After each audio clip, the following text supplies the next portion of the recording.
نحمده ونسلم على رسوله الكريم أما بعد فأعوذ بالله من الشيطان الرجيم بسم الله الرحمن الرحيم.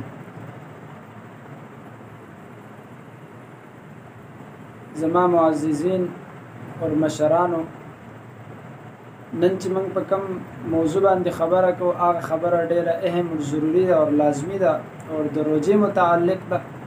ډېر ملګري دا سوال کوي چې د کوم شیزونو سره روزه ماتیږي او د کوم سره نه ماتیږي، اور دا زمونږ لپاره لازمی او ضروری دي او چې ټولو ملګرو ته د دې پته ولګي. هر یو تن ته جدا جدا ویل هغه لږ مشکل دی. نو زما مشرانو، کشرانو، زما ورونو، دوستانو، ټولو کې پهله دا خبره په ذهن کې یاد وساتئ چې روزې مطلب څه دی.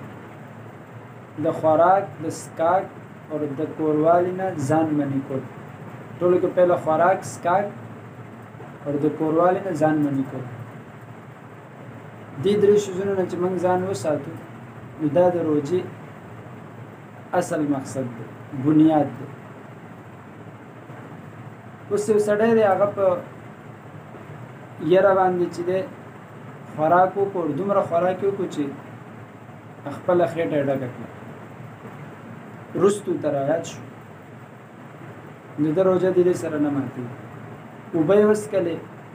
یو ګیلاس یې وڅښو، دوه یې وڅښو، درې یې وڅښو، ده ته پته نشته یر دي دي په من کې ورته رایاد شو، یو ته د اوبو څښلو نه وروستو رایاد شو، د روژه د دې سره نه ماتېږي. دا د نبي علیه الصلاة والسلام حدیث دی چې په یو انسان ته یاد نه دي چې زما روژه ده، هغه خوراک وکړو، لږې وکړو، ډېرې وکړو، یا یې اوبه وڅښلې، څښاک یې وکړو، هغه لږې دي یا ډېرې دي، لیکن د دې سره د روژه نه ماتېږي. نو فقهای کرامو به په دې کې درېیمه خبره او مسله دا راوستې ده چې کوروالی که چېرته په یره کې وشي یاد نه وي، ښځې خاوند دواړو ته نه یاد، نو په دې صورت کې روژه نه ماتېږي. خو دا ډېر کم کېږي، ولې که دواړو ته یو ته یاد نه وي نو بل ته به یاد وي، چا ته چې یاد وي ښځې خاوند دواړو کې هر یو کس ته چې یاد وي هغه دې بل ته یاد کړي چې روژه ده. په روژې کې د دې شي اجازت نشته، دې سره روژه ماتېږي. درېیم نمبر دا خبره چې موږ په معاشره کې دا خبره مشهوره ده چې یو کس دی هغه خوراک کوي، وایي ده ته به نه وایي چې ستا روژه ده، دی به نه منې کوي، په ده باندې الله خوره ښه. لیکن په دې ځای کې دا خبره یاده وساتئ چې کم سړی روژه خوري، اوبس کې یا خوراک کوي، اور بل تن ولدو چې بھائی هغه ته پته هم ده چې د روژه ده، هغه به اوس د ده صحت ته ګوري، د ده جسامت ته به ګوري، که د دې قدر قابله دی اور مضبوط دی، صحت برابر دی، که دا بل کس ده ته ووایي چې بھائی ستا روژه ده او د دې سره د ده څه تکلیف نه میلاویږي، په صحت باندې اثر نه پرېوځي،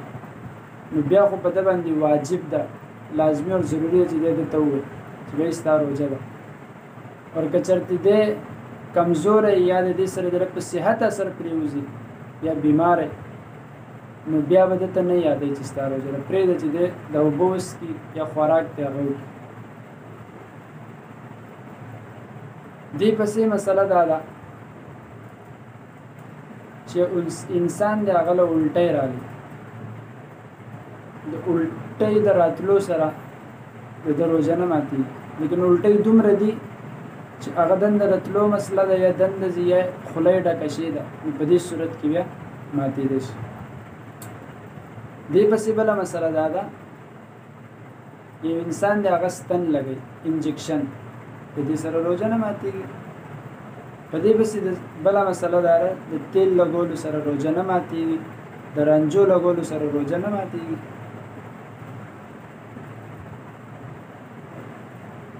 دا خبرې منګه لازمی او ضروري وساتو. ډېر خلک وایي چې د رنجو سره به روژه ماتې شي، د نوکونو کټکولو سره به روژه ماتې شي. نه د رنجو سره روژه ماتېږي او نه د نوکونو کټکولو سره او نه د